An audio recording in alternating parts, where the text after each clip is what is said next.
Shalom teman-teman, selamat sore. Kurang semangat dong, shalom. Iya, tepuk tangan untuk tim pemuji, buat pelayanan mereka yang bagus ya. Ya. Saya mau tanya sama kalian semuanya. Siapa di sini yang suka merasa takut ketinggalan tren? Mau angkat tangan? Takut ketinggalan tren. Siapa yang juga suka takut nggak dihargai? Ayo siapa? Takut nggak punya teman? Ada nggak?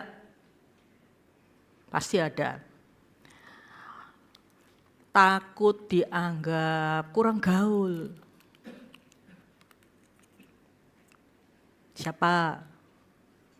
Serba takut ya? Kok diem sunyi senyap gini ya? Pasti di hatinya kalian bilang aku, Tante Hana aku, gitu ya.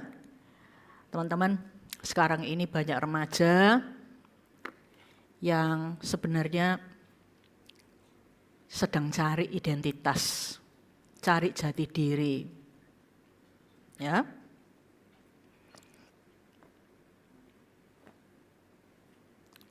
Dunia ini menawarkan banyak hal yang indah-indah, tapi semuanya itu palsu. Dunia berkata gini, ya, kamu tuh baru berharga kalau populer, kalau banyak temannya. Kamu baru dihargai orang, hidupmu tuh baru berarti kalau kamu cantik, kalau kamu cakep, kalau viral, kalau kamu tuh viral, dibicarakan orang. Ya. Kalau kamu gaul, kalau kamu ikut tren, baru kamu tuh seneng, gembira, bahagia. Ya kan? Itu tuh semuanya tuh ya teman-teman, palsu semuanya. Semua itu sementara, semua itu hanya kelihatan bagus di depan. Firman Tuhan berkata sesuatu yang beda dengan semua itu teman-teman. Ada seorang remaja, Tante Hana mau cerita ya. Ada seorang remaja tuh yang sangat aktif sekali di media sosial. Setiap hari kerjaannya apa? Upload foto,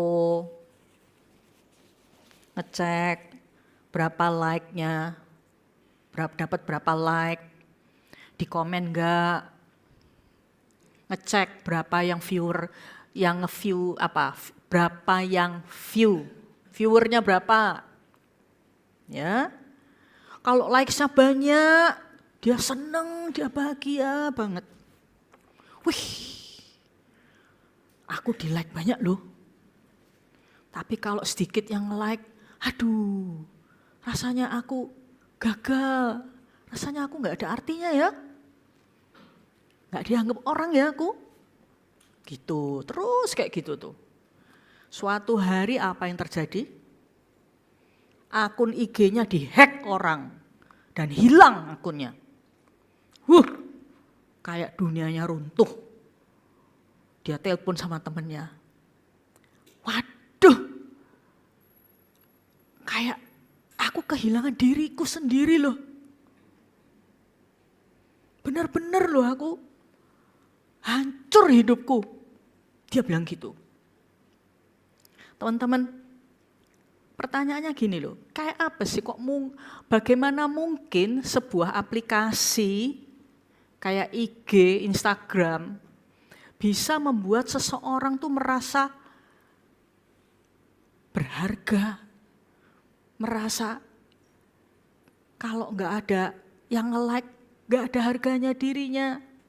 Gimana mungkin sebuah aplikasi yang seperti itu, ya, yang sekarang lagi ngetren, sekarang zamannya kayak gitu, gimana mungkin itu sebuah aplikasi bisa membuat orang merasa hilang dirinya itu? Kenapa teman-teman? Jawabannya karena kenapa? Karena jati dirinya, identitasnya tuh ditaruh di sana. Nah, teman-teman, hari ini saya mau bahas tentang, tolong ditayangkan ya, VV ya. Tentang apa? My true identity. Identitasku yang sebenarnya. Identitasku yang sejati, jati diriku. Yang sebenarnya, yang sejati. Anak muda itu mencari identitas, mencari jati diri dari prestasi, dari penampilan, dari apa kata teman, dari penerimaan orang, penerimaan teman. Teman-teman, dunia memberi label-label dalam hidup kita. Tapi Tuhan memberi identitas yang sejati. Jati dirimu, jati diriku, itu bisa hanya diberikan oleh Tuhan yang paling, benar-benar paling membahagiakan dan paling memuaskan. Jadi hari ini kita akan belajar untuk hidup dari sebuah identitas yang benar. Bukan hidup itu cari-cari identitas terus. Cari-cari jati diri terus. Ya. Sebenarnya sebelum saya lanjut, apa sih identitas itu? Ngomong-ngomong identitasnya apa? Apa KTP itu aja identitas? Kartu identitas kan KTP? Atau yang sudah kuliah kartu mahasiswa. Kalau pelajar ada kartu pelajar juga? Ya. Jadi identitasnya hanya ada di kartu itu. Tante Hana nggak ngomong itu ya. Tapi apa sih identitas sesungguhnya itu? Adalah siapa dirimu sebenarnya, siapa diri kita sebenarnya. Nilai diri kita tuh berapa? Nilai diri kita tuh di mana? Gitu loh ya. Siapa kita di mata Tuhan? Itu loh identitas yang sebenarnya itu yang harus kita cari dan harus kita bangun, teman-teman. Ayat yang pertama, kita mau membaca dari Roma 12 ayat 2, tapi versi FAYH. Jangan meniru tingkah laku dan kebiasaan dunia ini, melainkan jadilah orang dengan kepribadian yang sama sekali baru dalam segala perbuatan dan pikiran. Niscaya saudara akan mengerti dari pengalaman sendiri bahwa jalan-jalan Allah itu sempurna dan sungguh-sungguh memuaskan saudara. Roma 12 ayat 2 ini ayat yang terkenal, tapi sengaja Tante Hana baca dari versi yang lain untuk memberikan sebuah wawasan yang lebih kaya. Gitu ya. Jangan niru tingkah laku dan kebiasaan dunia, tapi jadilah orang baru. Kita manusia baru di dalam Kristus, dalam segala pemikiran dan perbuatan, baru nanti kita bisa mengerti jalan-jalannya Tuhan yang sempurna dan sungguh-sungguh memuaskan. Nah, kalau saya mau terjemahkan, ya, saya mau sampaikan sekarang dengan bahasa yang lebih dekat dengan kita, lebih dekat dengan dinamika hidup remaja atau anak muda. Kira-kira maksud ayat itu begini, tidak mengurangi maknanya ya. Seperti ini loh. Jangan ikut arus dunia supaya dianggap keren atau supaya dia diterima sama teman. Biarkan Tuhan mengubah cara kamu berpikir supaya hidupmu benar-benar berubah. Saat pikiranmu diubah oleh Tuhan, kamu akan sadar bahwa cara hidup yang Tuhan siapkan, jalan-jalan Tuhan tadi itu ya, supaya kita mengerti jalan-jalan Tuhan, itu kalau diutarakan dengan cara yang lain, supaya kamu akan sadar cara hidup yang Tuhan siapkan untukmu itu jauh lebih memuaskan daripada mengikuti dunia. Jangan ikut arus dunia supaya dianggap keren, supaya diterima sama teman. Ya, tapi biarkan Tuhan mengubah cara kita berpikir. Kalau kita pikirannya berubah, kita tahu cara hidup yang Tuhan siapkan untuk kamu teman-teman. Yang jauh lebih memuaskan daripada mengikuti dunia ini. Nih ya, sekarang ini anak muda itu membentuk identitas melalui sosmed. Betul nggak? Betul atau betul? Media sosial itu berperan besar sekali dalam proses pembentukan identitas diri. Karena remaja terus-menerus terpapar pada berbagai tren, berbagai tekanan sosial, kan gitu. Apalagi peran influencer terhadap remaja.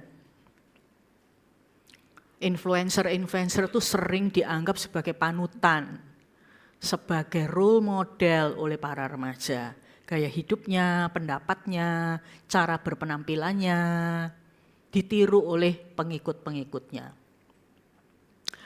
Tante Hana punya kok akun Instagram juga. Punya kok.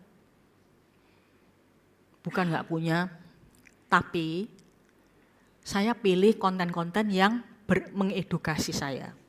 Entah itu mengedukasi soal kesehatan, mengedukasi tentang gaya hidup yang baik, gitu. Tapi nggak usah harus terus-terusan mantengin IG. Teman-teman, banyak anak muda sekarang itu kurang tidur. Kalau di sekolah ngantuk, prestasi studinya turun. Kenapa? Karena sampai tengah malam terus-terusan sosmed. Yang dilihat itu semua hal-hal duniawi semua. Ngerti ya? Terus punya influencer favorit. Sehingga muanya ditiru semua. Padahal belum tentu apa yang dikatakan itu sesuai dengan firman Tuhan, padahal kita anaknya Tuhan.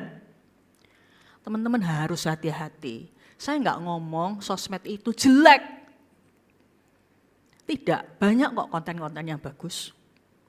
Konten-konten Kristen juga banyak yang bagus. Tapi sayangnya teman-teman tidak selektif. Karena mencari jati diri, mencari identitas. Gitu loh ya. Ini yang salah. Jangan mencari pembentuk identitas dari sosmed. Akhirnya sekarang ya hari-hari ini nih Komdigi, Kementerian Digi itu, Komdigi itu yang menterinya perempuan tuh Mutia Hafid itu ya, ini membuat undang-undang untuk anak-anak di bawah umur, pokoknya anak-anak enggak boleh terpapar pada sosmed sampai pada usia 16 atau berapa gitu. Ini lagi disosialisasikan kepada masyarakat. Ini sedang diatur implementasinya gimana. Karena kenapa? Karena fenomena ini udah sangat nasional banget gitu fenomena ini dan membuat banyak pengaruh negatif pada usia-usia pelajar seperti kalian, mahasiswa, anak muda yang seperti kalian ini sehingga studinya turun, kemudian juga hubungan relasi dengan orang tua memburuk. Kemudian ada juga yang namanya child grooming, kena kepada child grooming. Jadi orang-orang dewasa yang berniat jahat, ya baik-baiki usia seperti kalian, dikasih hadiah, dikasih pujian, dikasih apa semua, akhirnya dilecehkan secara seksual. Itu kan ada buku yang sekarang terkenal tuh, namanya Broken Strings. Siapa yang tahu? Itu lagi viral banget. Waktu dia usia 13 atau 14, Hana lupa ya, pokoknya belasan tahun, kena dari medsos itu, ketemu sama orang dewasa, orang laki yang sangat memanjakan dia sampai jatuh cinta, akhirnya dilecehkan secara seksual, menimbulkan trauma yang sangat berat. Ya, teman-teman, makanya sekarang Kementerian ini, Komdigi, Hana lupa kepanjangannya itu, yang ngurusin digital itu membuat undang-undang baru. Membatasi anak-anak remaja enggak boleh sembarangan. Itu di Australia sudah lama, di New Zealand juga sudah lama kayak gitu. Di Finlandia, penghasil HP Nokia itu anak umur 21 tahun baru boleh punya HP. Itu undang-undang pemerintah. Teman-teman, ternyata dampak negatifnya handphone dan sosmed itu sangat-sangat negatif, teman-teman. Makanya kalian kalau diajarin kebenaran jangan berontak ya, jangan protes. Itu untuk melindungi kalian loh. Sekarang pemerintah sadar, ya. Nah, krisis identitas justru teman-teman kalau terlalu terpapar, terlalu senang, terlalu gandrung dengan sosmed, malah terjadi namanya krisis identitas diri. Karena apa? Karena membandingkan diri terus. Merasa minder, terus selalu memicu kecemasan karena membandingkan diri. Akibat terlalu sering membandingkan diri dengan apa yang dilihat di sosmed dan apa yang sedang trending, kayak gitu. Seolah-olah kalau kalian nggak seperti mereka, kalian ini nggak berharga. Seolah-olah kalau kalian nggak seperti mereka, gaya pakaiannya, berpacarannya dan sebagainya, kalian berarti nggak gaul. Manusia nggak berguna, kayak gitu loh. Itu identitas palsu semuanya. Menyiksa banget ya. Mempengaruhi kesehatan mental anak-anak remaja. Dunia itu memang memberi label-label. Betul nggak? Banyak remaja hidup dari label. Pintar, oh dia ini pintar. Dia ini populer, gitu ya. Ada label yang jelek. Oh dia ini gagal, studinya gagal. Orang tuanya gagal, orang tuanya cerai, anak yang gagal. Cupu, tahu kan cupu? Kurang gaul cupu itu. Wah dia ini cantik, wah ini label yang bagus, kayak gitu kan. Wah bangga, ada label, kamu nih gak menarik. Udah kurus, udah pendek, pemalu lagi, terus gak menarik. Jadi dunia ini ngasih label-label terus. Dan orang yang hidupnya ditentukan oleh label tuh capek teman-teman. Kalian yang hidup dari label-label pasti tahu loh maksudnya teman-teman. Tertekan. Kalau labelnya bagus, dia harus dituntut supaya apa label yang bagus itu jangan sampai turun, jangan sampai merosot, jangan sampai downgrade. Gitu terus. Kalau labelnya jelek, aduh rasanya hidup nggak niat, gitu ya. Mati takut, hidup nggak niat, kayak gitu ya teman-teman. Jadi teman-teman, dunia memang memberi label, tapi Tuhan memberi identitas. Sekarang kalau teman-teman punya label-label ya, nggak tahu saya di sekolah, di kampus, di tempat kerja, orang tuh melabeli kalian apa? Katakanlah kalau orang-orang tuh melabeli kalian baik. Wah, Keisha itu keren, orangnya baik hati, labelnya bagus, ya kan? Wah, ini Jordan ini pintar, mahasiswa pintar. Kalau kamu nggak ngerti tanya Jordan, dia calon profesor gitu ya. Wah Kristus Pencipta tuh DLC bangga dong punya calon profesor. Wah labelnya bagus. Sekarang tanda tanya ya. Label-label itu semua itu sementara semua. Sekarang bayangkan kalau label-label itu tiba-tiba hilang dari hidupnya kalian.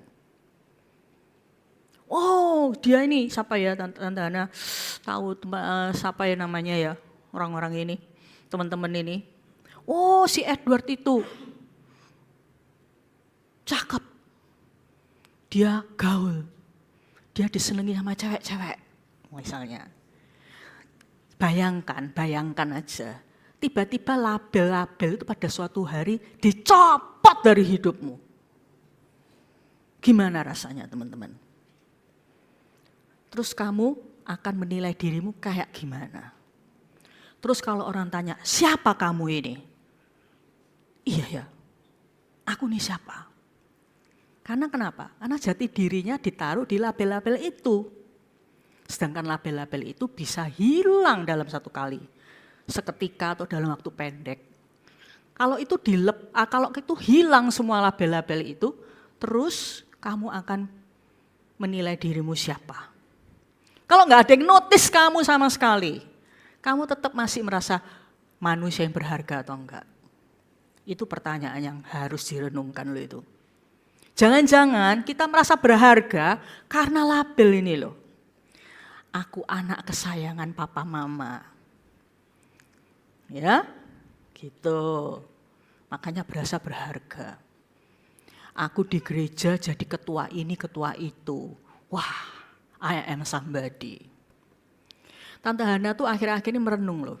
Bukan hanya kalian yang tak khotbahin, Tante Hana merenung. Kalau suatu hari aku bukan lagi pendeta, aku nggak bisa khotbah lagi sudaan gitu ya. Aku nggak ada sapa-sapa yang anggap aku karena aku udah nggak pemimpin. Kira-kira aku akan merasa aku ini berharga atau enggak? Gara-gara aku anak Allah, anaknya Bapak, aku berharga enggak? Meskipun semua predikatku ini lepas, tidak lagi ada. Sulit loh jawab itu. Teman-teman, ayo kita belajar hidup dengan identitas yang benar. Label-label itu suatu hari bisa hilang teman-teman. Tapi kita mesti tahu siapa kita. Yuk kita baca ya teman-teman. Kejadian 1 ayat 27 dikatakan seperti ini. Maka Allah menciptakan manusia itu menurut gambarnya. Menurut gambar Allah diciptakannya dia, laki-laki dan perempuan diciptakannya mereka. Manusia diciptakan segambar dengan siapa teman-teman? Jawab. Dengan siapa? Dengan Allah. Bayangkan ya, maknanya ini nih benar-benar luar biasa teman-teman. Kita bukan Allah, tapi kita manusia ini adalah representasinya Allah. Wakil-wakilnya Allah di dunia ini. Kenapa? Apa sih maksudnya segambar dengan Allah? Artinya tuh gini loh, manusia ini, kita ini diciptakan memiliki kemampuan yang mencerminkan Allah. Misalnya, kita itu sebagai manusia bisa mengasihi sesama, ya, bisa milih yang benar dan yang salah, bisa berpikir, bisa menciptakan sesuatu. Makanya sekarang banyak sekali penemuan-penemuan yang inovasi-inovasi yang luar biasa, bukan? Sekarang zamannya AI itu pinter banget, apa yang nggak bisa dikerjakan oleh AI? Tapi Tante Hana punya jawaban, AI nggak bisa membuat orang bertobat gitu aja. AI tidak bisa melakukan pekerjaan yang hanya Tuhan yang bisa lakukan, hanya Roh Kudus yang bisa lakukan. AI sih bukan segala-galanya, tapi kita mengakui loh teman-teman, bahwa manusia itu pintar, bisa menciptakan penemuan-penemuan yang canggih, yang baru, yang luar biasa, yang mind blowing, gitu ya. Nah, manusia juga bisa memiliki hubungan dengan Tuhan, bisa terhubung seperti tadi lagu itu ya. Nah, teman-teman, itu antara lain buktinya kita ini diciptakan segambar dengan Allah, ya. Kita ini dikasih kemampuan-kemampuan yang Tuhan sendiri berikan pada kita, kemampuan-kemampuan yang ada di dalam dirinya, tapi secara terbatas. Kita nggak maha tahu, kita nggak maha hadir, nggak maha kuasa, begitu ya. Tapi kita diciptakan segambar. Jadi noleh kiri kanannya bilang, elek-elek gini, aku diciptakan segambar dengan Allah. Bilang. Bangga, harus bersyukur. Amin. Amin. Kita diciptakan segambar dengan Allah, amin. Ya, terus ayat yang kedua yang saya mau baca. Mazmur 139 ayat 13-14, ini lebih dahsyat lagi. Ini lebih personal. Ya, sebab engkaulah yang membentuk buah pinggangku, menenun aku dalam kandungan ibuku. Aku bersyukur kepadamu oleh karena kejadianku dahsyat dan ajaib. Ajaib apa yang kau buat dan jiwaku benar-benar menyadarinya. Ayat ini Tante Hana gak bosan-bosan baca loh ini. Dan luar biasa loh ayat ini. Yang saya merah-merahin itu ya teman-teman ya. Tuhan tuh menenun aku dalam kandungan ibuku. Menenun tuh kayak penenun kain, apa namanya itu, kain lurik atau kain apa itu namanya, kain tenunan itu. Orang menenun tuh enggak mungkin sambil lalu, sambil makan, sambil ngobrol, sambil handphonean dia menenun, enggak mungkin loh. Orang menenun itu pasti dengan konsentrasi loh. Dengan sengaja dia menenun. Tahu pekerjaan menenun tuh bahasa Jawanya likrik banget. Maksudnya detail banget. Setuju enggak? Tuhan tuh menenun loh. Menenun kamu dan saya tuh di rahimnya Mama. Artinya tuh apa sih menenun itu? Artinya tuh dengan sengaja. Nih ya, saya ada di sini ya. Tuhan tuh mau berkata pada kalian seperti ini loh. Aku tuh menenun kamu dalam kandungan ibumu. Artinya kamu tuh kuciptakan secara sengaja. Dengan tujuan yang jelas. Bukan diciptakan kebetulan, bukan sembarangan. Bukan, tapi dengan tujuan yang jelas. Kalian lahir di dunia dalam kandungannya Mama. Tuhan yang menenun. Waktu Tuhan itu menciptakan saya di kandungan Mama saya nih, Tuhan tuh tenun saya dengan kemampuan berkhotbah. Dengan kemampuan musik. Dikasih bakat bahasa. Ditaruh, dilahirkan dalam keluarga pendeta. Itu kalau saya bisa terjemahkan atau uraikan dengan lebih spesifik. Jadi waktu saya dikandung dalam rahim ibu belum lahir loh nih. Dari kedaulatan Allah di kekekalan sana Tuhan tuh sudah punya rencana. Buat Hana itu harus lahir. Tanggal segini, bulan segini lah, tahun segini. Terus bakatnya ini, nanti dia akan jadi, aku panggil dia jadi hamba Tuhan, apa-apa gitu-gitu.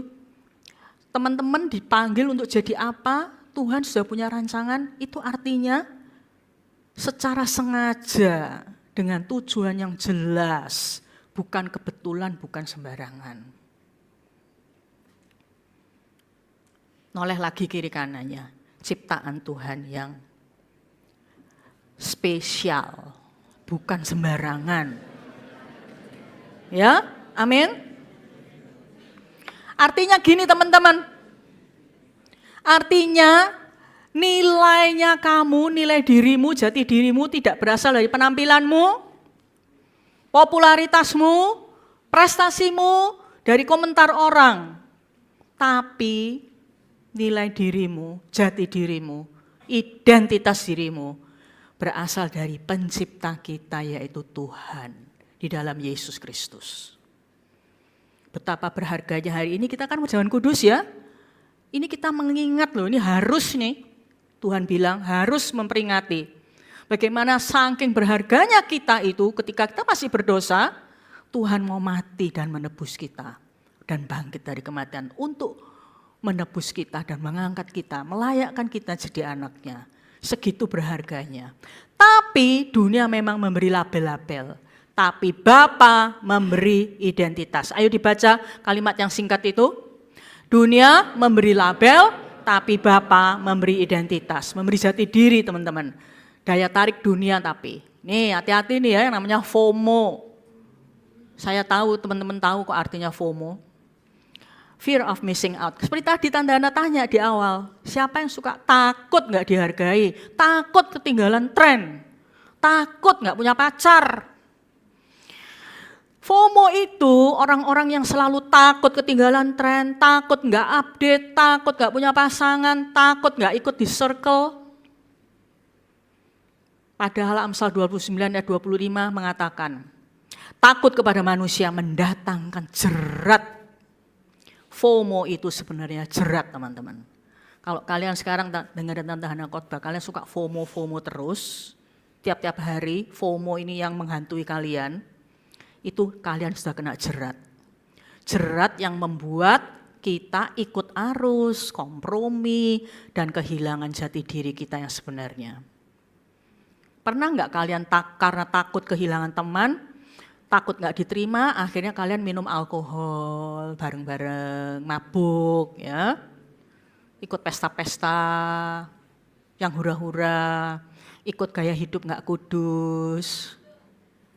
Bukan karena kalian mau, tapi karena takut ditinggal sama temen. Takut ditinggal sama pacar.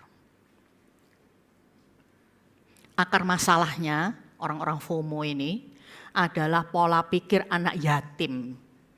Cirinya anak yatim secara rohani ini gini, haus perhatian, mudah tersinggung, butuh validasi, takut tersaingi, bucin.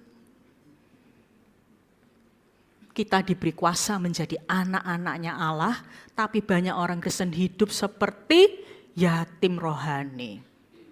Kenapa banyak orang Kristen yang punya pola pikir anak yatim? Karena belum yakin bahwa dirinya itu anaknya Tuhan, anaknya Allah yang sangat disayangi sama Bapa. Jadi sebenarnya kalau sadar kalau kita anak Bapa, anak Allah yang berharga, kita nggak perlu cari-cari perhatian, nggak perlu membuktikan diri, nggak perlu cari validasi, nggak perlu membuktikan dirinya, aku ini loh orang yang berharga. Kenapa? Karena sudah jadi anak Allah. Ya, my true identity. Apa identitas kita yang sejati? Adalah anak Allah. Yohanes 1 ayat 12, tetapi semua orang yang menerimanya diberinya kuasa supaya menjadi anak-anak Allah, yaitu mereka yang percaya dalam namanya. Sedangkan di Roma 8 ayat 15, sebab kamu tidak menerima roh perbudakan yang membuat kamu menjadi takut lagi. Yang suka FOMO, yang suka takut, berarti roh kalian diperbudak oleh sesuatu roh. Tetapi kamu telah menerima roh yang menjadikan kamu anak Allah. Oleh roh itu kita berseru, ya Aba, ya Bapa. Terus ayat 16-nya dari Roma 8, Roh Kudus itu sendiri bersaksi bersama-sama dengan roh kita bahwa kita adalah anak-anak Allah. Teman-teman, banyak sekali yang tanda-tanda Allah jumpai ya. Gini, banyak sekali orang Kristen yang tahu statusnya anak Allah. Kalau misalnya saya tanya, siapa yang di sini yakin anak Allah, dirinya anak Allah? Semua pasti angkat tangan. Ya. Tapi status berbeda dengan pengalaman pribadi. Status anak Allah kalau tidak dibarengi dengan pengalaman hidup sebagai anak Allah. Pengalaman sudah tenang, secure di dalam Tuhan sebagai anaknya Bapa. Bukan hanya tahu status, maka banyak kekosongan di hati sehingga cari validasi. Status memang kita sudah anak, tapi pengalaman banyak sekali yang masih merasa dirinya itu seperti anak yatim atau budak. Budaknya siapa? Budaknya sosmed, budaknya tren, budaknya tekanan sosial, budaknya materi. Teman-teman, ternyata kita hidup di dalam perbudakan. Yang kita sebut gaul, yang kita sebut FOMO, itu ternyata memperbudak kita. Tapi katakan dari ayat tadi, Roh Kudus bersaksi dalam hati kita bahwa kita adalah anak. Artinya gini teman-teman, identitas itu, identitas sejati sebagai anak Allah itu perlu diremakan, diwahyukan ke hati kita. Bukan hanya diketahui di pikiran. Kalau tahu di pikiran, semua tahu. Aku anak Allah, sudah baptisan, ya, udah pelayan Tuhan. Tapi itu hidup di dalam identitas yang sejati itu perlu diremakan, perlu diwahyukan di dalam hati. Sehingga hati ini merasa damai dan nyaman dan aman di dalam kasih Bapa, tidak cari-cari dari dunia lagi. Teman-teman, sekarang saya mau peragakan. Ada seorang anak raja yang akan tampil. Tepuk tangan. Ya, ini dia. Anak raja.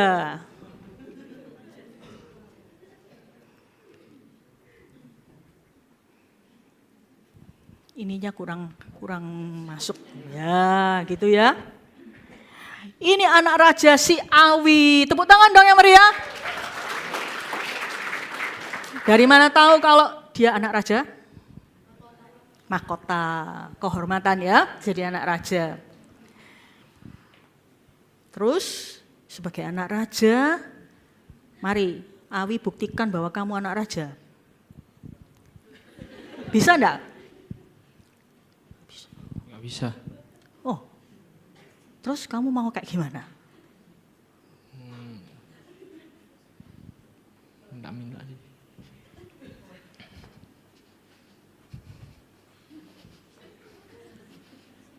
Kak, minta uang dong kak, belum makan. Aduh, ditolak. Kok minta uang dong kok, belum makan kok.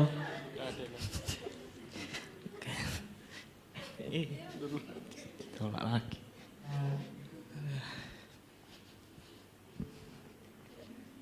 Kok minta uang kok, belum makan kok. Sudah 1 minggu kok. Loh. Gini amat hidupku, ditolak terus dan nolongso sekali. Nasibnya buruk si anak raja ya. Teman-teman, Awi ini siapa tadi? Anak raja, tapi dari perilakunya dia ini jadi apa ya?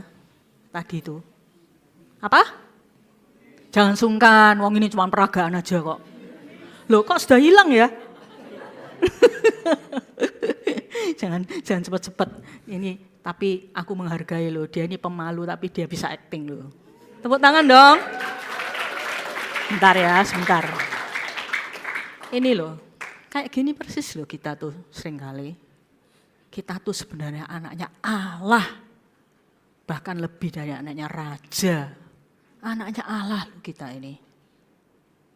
Diciptakan segambar dengan Allah, ditenun, diciptakan dengan tujuan yang jelas, dengan kehati-hatian sama Tuhan. Tapi seringkali kita hidup tuh seperti orang yang minta dihargai, tapi nggak minta uang, nggak ya, minta dihargai. Cintailah aku, memburu cinta jadi bucin, minta selalu diterima, pengen iri kayak teman-teman yang lain, selalu minta. Memang nggak minta uang, tapi minta dicintai sama orang. Thank you ya. Sekali lagi tepuk tangan, menghargai.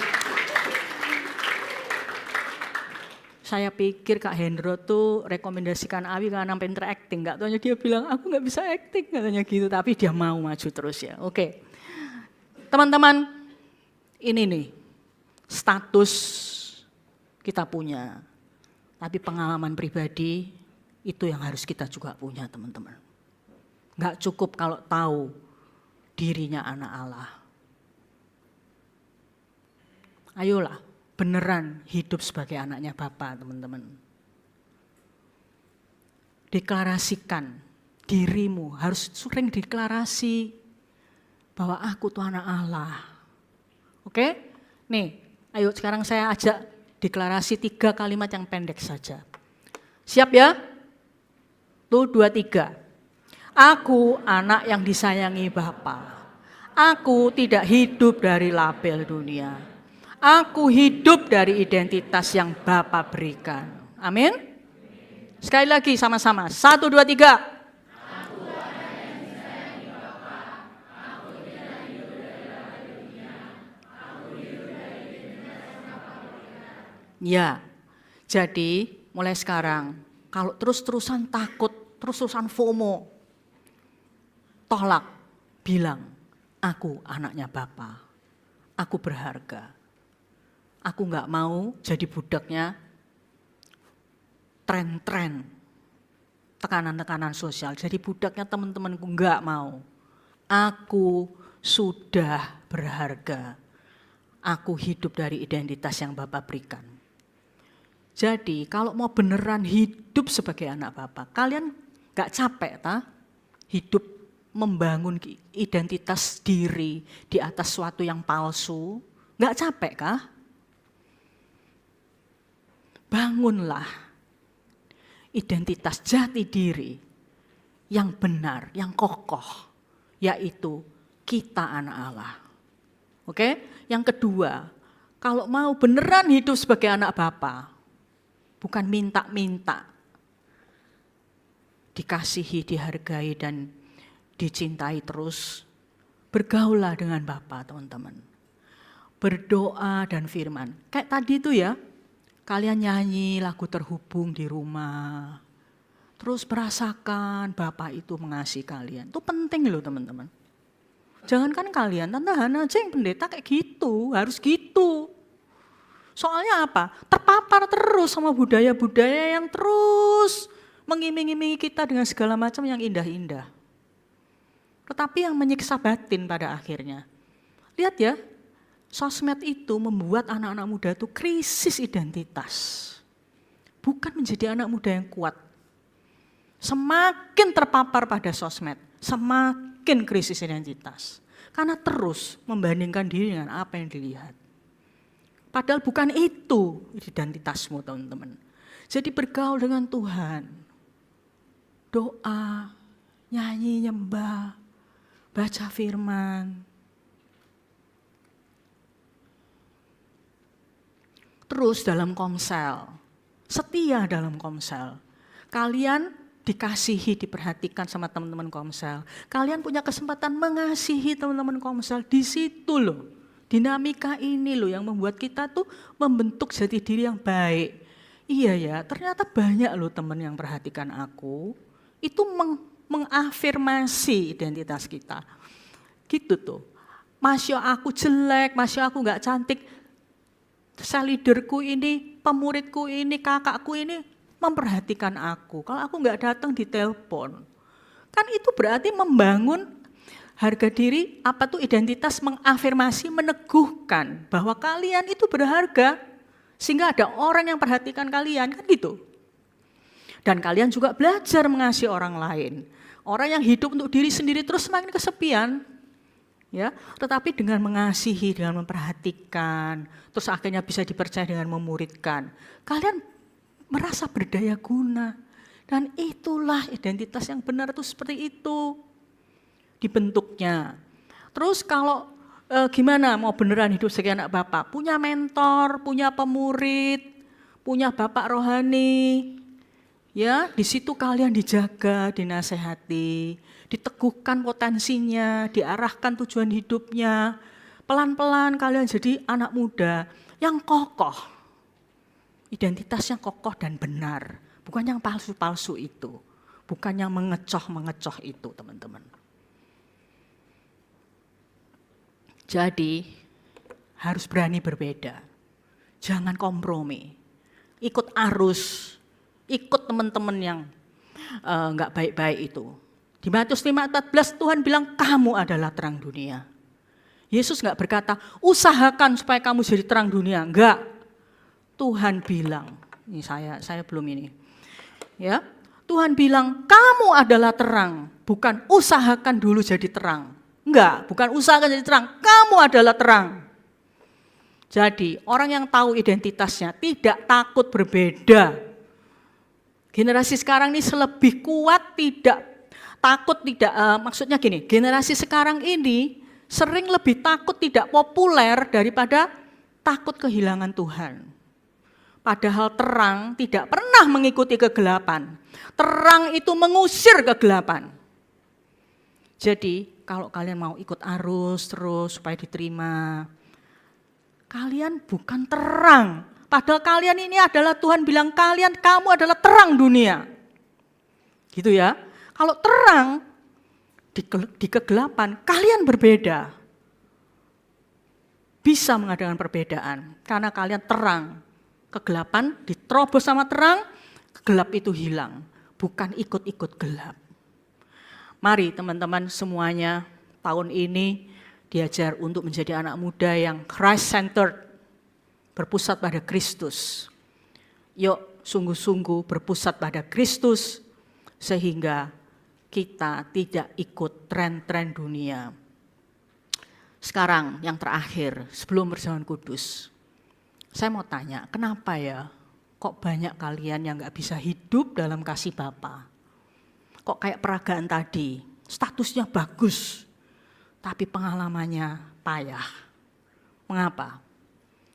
Mungkin kalian suka merasa gak layak sama Tuhan. Banyak jatuh dalam dosa. Jadi gak layak. Yang kedua, mungkin di keluarga kalian selalu diremehkan.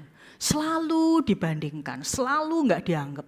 Mungkin anak paling kecil, mungkin anak paling bodoh, mungkin anak paling gak suka sakit-sakitan atau apa.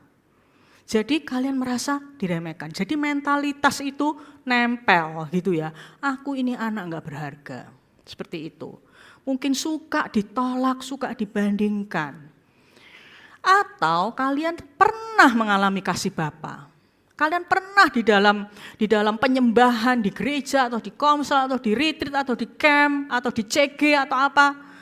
Kalian merasa jamahan kasih Bapa. Dengar sendiri di hatinya, Tuhan ngomong, aku menerima kamu, kamu ini anakku. Gak usah cari rasa berharga di tempat lain. Kamu anakku, kalian nangis di jamaah Tuhan mungkin. Ya kan? Tapi sekali saja ngalami kasih Bapa. Tiap-tiap harinya gak bergaul dengan Bapa, gak setia bergaul dengan Bapa. Jadi kalian gak deket, gak selalu terhubung. Jadi makanya mentalitas budak atau yatim rohani itu terus ada di hati. Kenapa? Karena sesekali saja ngalami kasih Bapa. Tidak terus-menerus hidup di dalam kasih Bapa. Anda tahu usia sekalian kurang suka bosan, ya kan? Tapi kalian punya Roh Kudus loh untuk menolong supaya kalian jadi anak muda yang setia. Waktu bosan bangkit lagi, bertobat lagi, setia lagi bergaul dengan Bapa. Yang pertama, kalian seringkali gak ngalami kasih Bapa karena suka merasa gak layak. Banyak dosanya. Kedua, banyak luka dari keluarga. Ketiga, mengalami kasih Bapa sesekali tapi gak setia menjalin hubungan dekat sama Bapa. Yang mana dari tiga ini? Sebelum perjamuan kudus, ayo datang jujur sama Tuhan. Tante Hana gak seneng kok hanya khotbah, orang-orang mendengarkan, sudah selesai. Tante Hana pingin dan Tante Hana sudah berdoa. Supaya kalian ini gak terus-menerus diperbudak oleh tren-tren dunia ini. Supaya kalian gak tertipu dengan identitas palsu yang ditawarkan oleh dunia ini.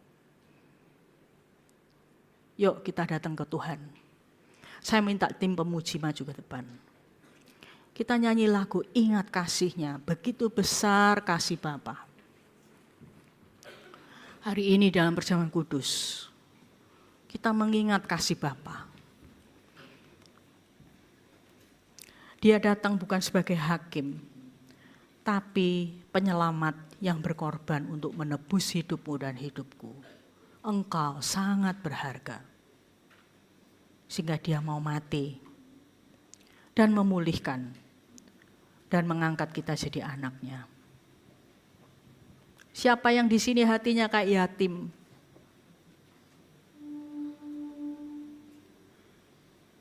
Maukah jujur di hadapan Tuhan? Datang ke Bapa malam ini.